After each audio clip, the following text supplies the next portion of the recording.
Materi kita pada hari ini adalah dengan judul adab menyambut Ramadan ya. Jadi insya Allah ada yang tanggal 11, 12 ya untuk awal mula Ramadan. Nanti kita silahkan saja mau mengambil yang mana ya. Kita sesuaikan dengan nanti dalil yang terkuat ya, yang terkuat informasinya, kemudian dan kita lebih merasa yakin, silahkan saja nantinya ya. Yang jelas kalau menurut Rasulullah ya, untuk mengawali Ramadan itu kan berdasarkan hilal ya, jadi melihat bulan. Nah, dimana kalau di dunia ini harusnya sudah ada yang melihat ya bulan, maka harusnya umat Islam itu sama ya puasanya. Nah, tetapi kemudian ada yang mengambil berdasarkan hisab ya.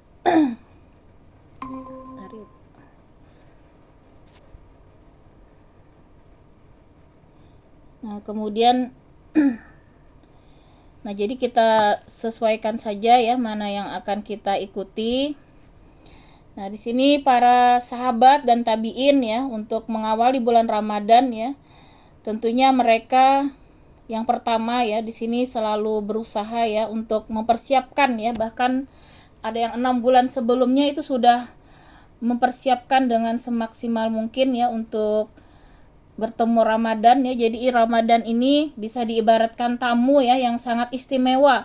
Nah, kita kedatangan presiden saja ya kemarin ke Bontang itu kan luar biasa ya, antusias dari masyarakat ya. Nah, ini Ramadan ini adalah tamu yang paling istimewa. Nah, sehingga harusnya kita lebih bergembira lagi ya dengan kedatangan Ramadan. Nah, di sini umat Islam diperintahkan ya bersungguh-sungguh dalam menyambut Ramadan ini. Jadi jangan seperti hari-hari biasa ya, berganti bulan ya, berganti hari, tetapi kita perlu persiapan ya, baik jasmani kita ya, kita kondisikan yang terbaik, kita berusaha untuk menjaga kesehatan ya supaya kita Ramadan itu bisa maksimal ya beribadah. Kemudian juga ruhani kita. Nah, ruhani kita ini kita persiapkan bagaimana yang terbaik ya dari segi hati kita ya, kalbu kita benar-benar sehat ya. Nah, kalbun yang sehat ya, kalbun salim ya, yang selamat itu adalah kalbun yang penuh ya, keimanan full. Nah, ibarat kita mencas HP itu 100% ya, keimanan yang paling tinggi. Nah, kemudian di situ juga bersih ya, kita usahakan hati kita benar-benar bersih dari dosa-dosa kita selama ini. Nah, karena dosa-dosa itulah ya yang akan menghambat ya ibadah kita. Nah, mengapa kok malas ya tarawih misalnya? Puasa juga sekadarnya tidak maksimal ya, dari menjaga mata ya, menjaga telinga, menjaga perkataan, perbuatan. Bisa jadi ya karena memang ruhani kita ini masih kotor ya dengan dosa-dosa yang lalai kita taubati. Nah, karena itu persiapan ini benar-benar maksimal, sungguh-sungguh, baik dari segi jasmani dan rohani. Jadi yang memberatkan kita ya untuk melakukan ibadah itu adalah dosa-dosa kita. Nah, karena kita lebih banyak biasanya memperturutkan hawa nafsu, baik nafsu makan ya, nafsu tidur misalnya. Apalagi hal-hal yang diharamkan ya. Yang mubah saja kalau berlebihan ya, itu akan menghalangi ya kekuatan dari rohani kita. Nah, apalagi kalau yang haram ya. Yang haram ini tentu akan lebih berat lagi ya, menghalangi jiwa kita untuk semangat ya beribadah. Nah, di sini menurut tuntunan Rasulullah ya, ada beberapa adab ya ketika kita menyambut bulan suci Ramadan. Yang pertama di sini adalah berdoa ya. Berdoa kepada Allah untuk mempertemukan kita dengan bulan Ramadan. Nah, dengan berdoa ini kita menunjukkan kesungguhan ya ingin bertemu bulan Ramadan. Nah, berdasarkan hadis Rasulullah ya, riwayat Ahmad dan Tabrani. Ya Allah, jadi doa yang biasa ya kita baca ya, Allahumma barik lana fi Rajab wa Sya'ban wa balikna Ramadan. Nah, itulah doa yang sahih ya, yang selalu Rasulullah panjatkan ya, bahkan dimulai memasuki bulan Rajab. Ya Allah, berkahilah kami di bulan Rajab dan Sya'ban serta pertemukanlah kami dengan Ramadan. Nah, sehingga dengan doa ini kita berharap ya supaya kita bisa bertemu Ramadan dalam kondisi sehat, kuat dan semangat beribadah. Nah, ini kita baca setiap waktu ya, terkhusus setelah sholat fardu. Kita khususkan ya doa ini, kita panjatkan sungguh-sungguh kita ingin ya bertemu dengan bulan suci Ramadan. Kemudian yang kedua ya, adab yang kedua, mengawali puasa di bulan Sya'ban. Nah, jadi sebelum Ramadan maka kita disunahkan ya banyak-banyak berpuasa di bulan Sya'ban. Sebagaimana Aisyah ya radhiyallahu an menginformasikan kepada kita bahwa beliau tidak pernah melihat Rasulullah sallallahu alaihi wasallam berpuasa sebanyak di bulan Sya'ban. Nah, jadi Rasulullah ya ternyata paling banyak berpuasa itu di bulan Sya'ban ya, bahkan bisa dikatakan hampir 1 bulan penuh ya beliau melakukan puasa di bulan Sya'ban berdasarkan riwayat Abu Daud. Nah, karena dengan kita berlatih ya berpuasa, maka diharapkan Ramadan itu tidak menjadi berat lagi ya, menjadi terbiasa ya, sehingga tidak ada rasa yang terlalu panas ya, merasa terlalu lapar, terlalu capek beribadah ya. Nah, beda kalau yang orangnya jarang-jarang ya puasa, maka akan terasa berat ya berpuasa di bulan Ramadan ya.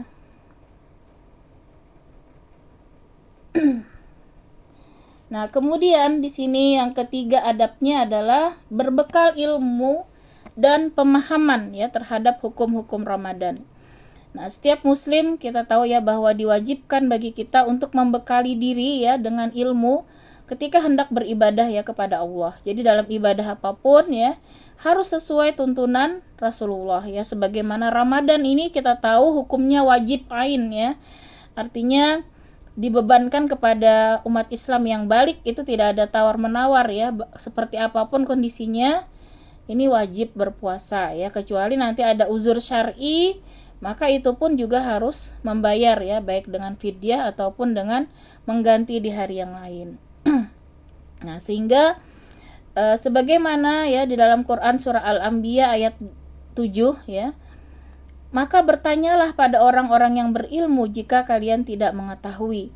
Nah, sehingga ketika kita ingin ya ibadah Ramadan kita ini sah ya, puasa kita ini sah dan diterima Allah, maka kita harus banyak-banyak mengkaji ilmu ya tentang puasa Ramadan ini. Tentunya yang pertama ya tentang fardu rukunnya apa saja ya, kemudian nanti syaratnya, syarat sahnya ya, kemudian juga hal-hal yang membatalkan ya, itu yang perlu kita ketahui. Kemudian hal-hal yang disunahkan untuk menambah kualitas ya Ramadan kita, dan tentunya puasa yang terbaik ya, tingkatan yang pertama ya, puasa yang paling baik di sisi Allah itu adalah puasa yang tidak hanya ya menahan lapar dan dahaga, tetapi juga menahan ya dari hal-hal yang membatalkan ya, termasuk kita harus mengetahui hal-hal yang mengurangi ya ibadah puasa, bahkan bisa jadi membatalkannya. Nah, sehingga masih ada waktu ya kita buka-buka lagi ya buku fikih tentang Ramadan ya. Silahkan banyak ya di internet itu gratis ya, e-book Ramadan. Nah, itu banyak sekali, tinggal kita baca-baca ya dalam upaya kita ingin agar puasa kita itu yang terbaik ya di sisi Allah. Kemudian yang keempat di sini bergembira dan berbahagia dengan datangnya Ramadan. Nah, Rasulullah Shallallahu alaihi wasallam dahulu memberi berita gembira kepada para sahabatnya dengan kedatangan Ramadan. Nah, jadi ketika kedatangan Ramadan beliau berkata ya kepada para sahabatnya, "Telah datang kepada kalian Ramadan, bulan mubarak, bulan yang diberkahi. Allah mewajibkan atas kalian berpuasa padanya. Pintu-pintu surga dibuka padanya, pintu-pintu jahim atau neraka ditutup. Setan-setan dibelenggu, di dalamnya terdapat sebuah malam yang lebih baik dibandingkan 1000 bulan. Siapa yang dihalangi dari kebaikannya, maka sungguh ia terhalangi."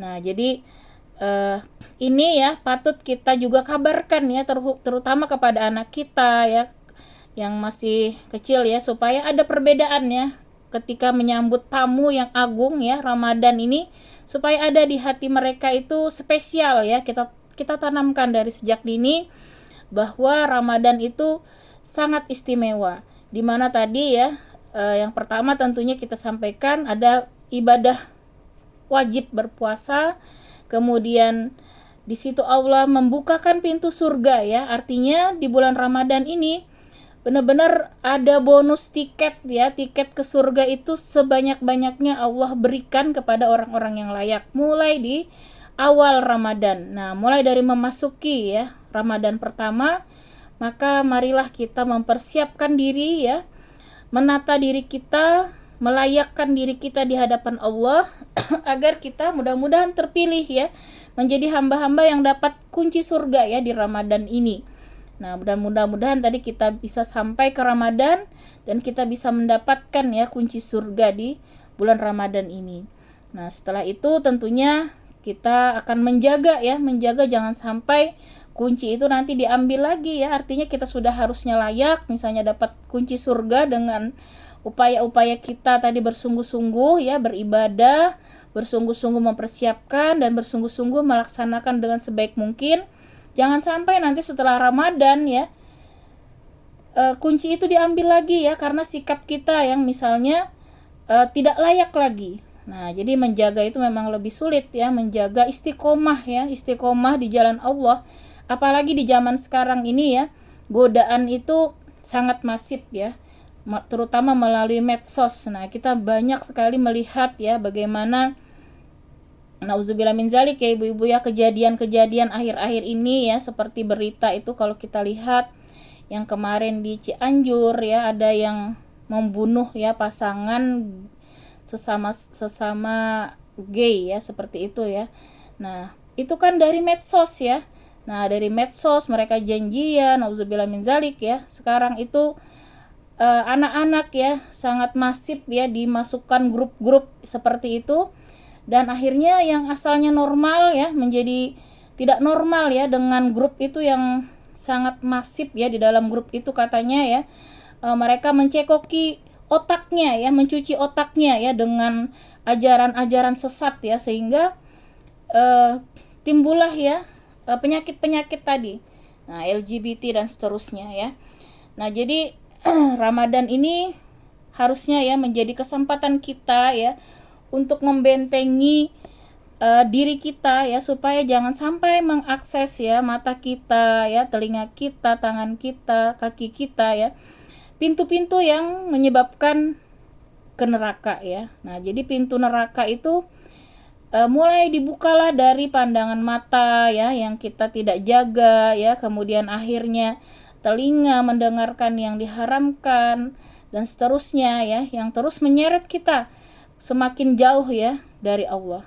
Jadi dosa-dosa itu ya, mulai dari yang kecil ketika tidak kita taubati, itu akan terus memanggil ya ke dosa-dosa yang lebih besar. Nah, misalnya dari hal kecil berbohong ya, akhirnya dia akan berbohong terus untuk menutupi kebohongan yang di awalnya mungkin tidak terlalu besar ya dosanya, tapi tidak ditaubati akan memancing dosa yang lebih besar lagi. Nah, begitu juga ketaatan. Ketaatan ini semakin kita berusaha untuk melakukan amal soleh dengan kualitas dan kuantitas yang lebih baik, maka itu akan terus memancing kita untuk menambah ke kualitas yang lebih baik lagi. Nah, jadi semakin kita mendekati Allah, Allah juga akan semakin mendekati kita sehingga kita akan semakin dekat dengan Allah. Jadi berhati-hati sekali, jangan sampai kita terlalaikan ya menuruti hawa nafsu dan bisikan setan.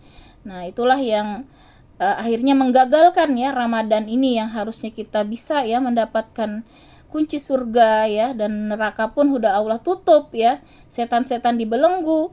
Nah, kalau setan-setan tidak ada, kenapa masih banyak yang bermaksiat? Berarti orang tersebut kalah dengan bisikan hawa nafsu. Nah, kalau hawa nafsu kan dari dirinya sendiri ya. Nah, kalau setan sudah tidak ada, kenapa masih banyak yang bermaksiat? Karena dia tidak bisa mengendalikan hawa nafsunya ya. Nah, hawa nafsu itu kan inginnya yang enak-enak ya, santai ya. Nah, jadi itulah ya mengapa kalau kita lihat banyak yang gagal di Ramadan. Nah, kemudian jangan kita sampai di sini terhalang tadi ya, kata Rasulullah ya.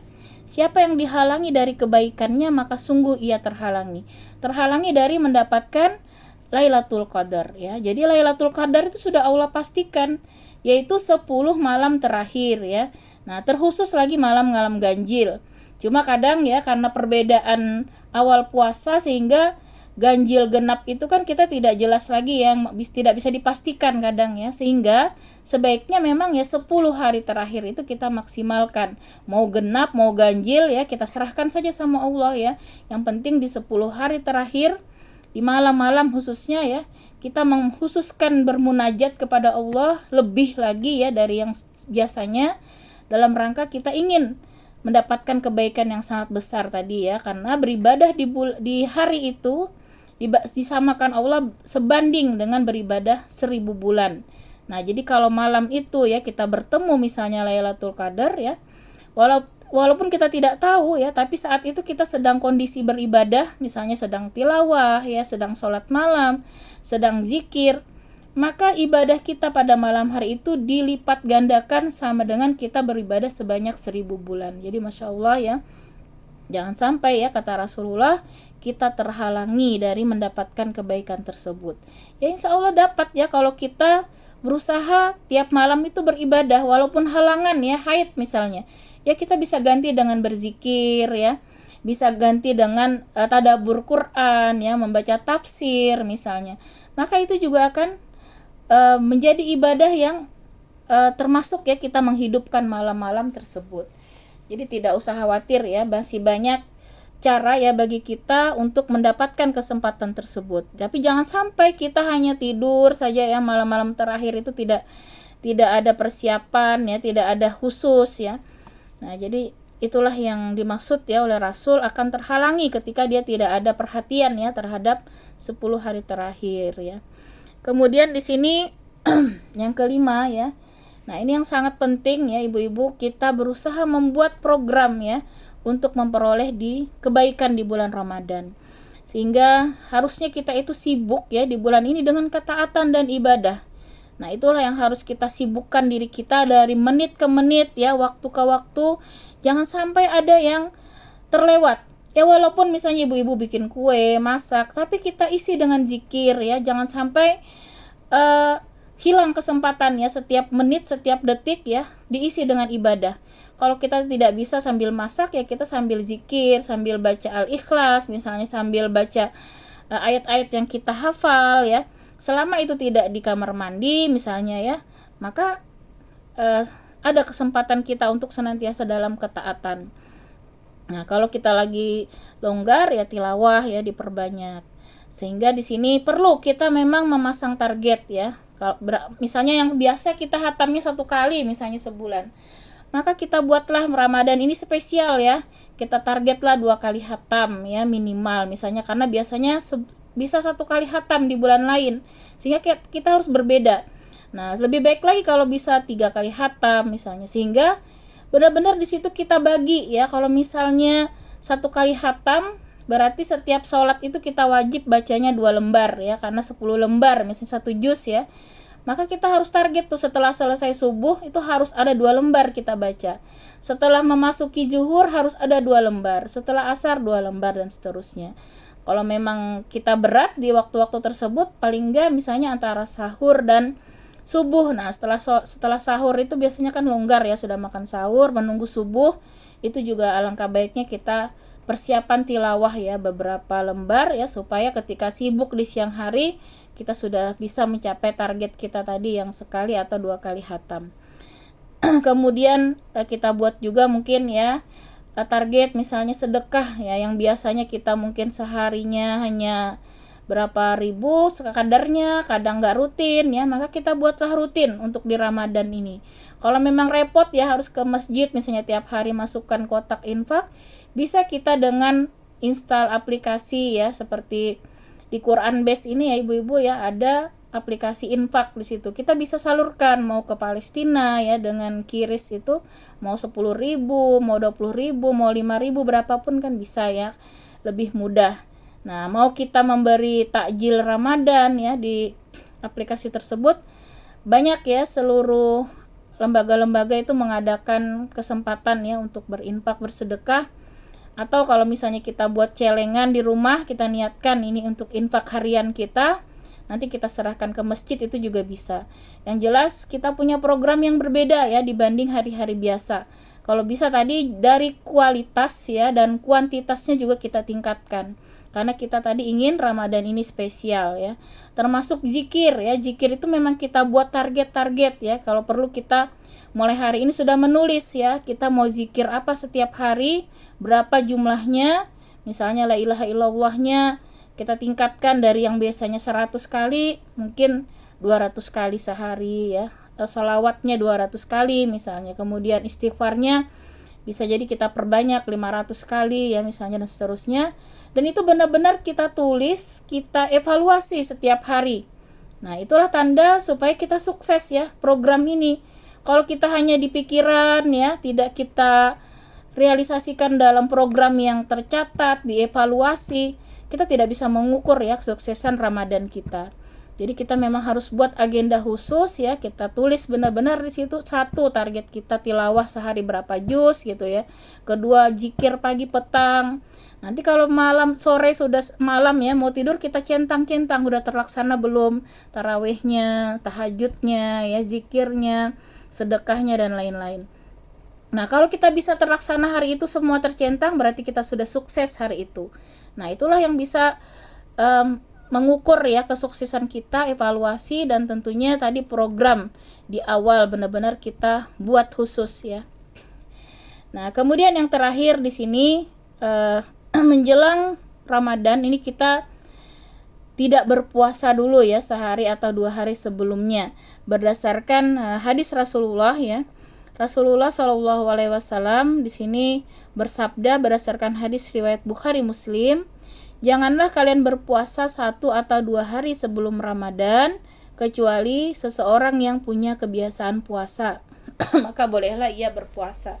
Nah, misalnya yang sudah terbiasa puasa Daud ya, terbiasa puasa Senin Kamis misalnya, maka ya disilahkan. Karena di sini supaya jangan ada supaya ada perbedaan ya antara puasa Ramadan dengan puasa-puasa yang biasa. Nah, demikian ada 6 ya adab kita dalam menyambut Ramadan. Insya Allah nanti saya share ya materinya di grup, dan juga ada salah satu buku ya, buku panduan kita dalam beribadah selama 24 jam ya selama bulan Ramadan. Insya Allah nanti juga saya kirim di grup. Demikian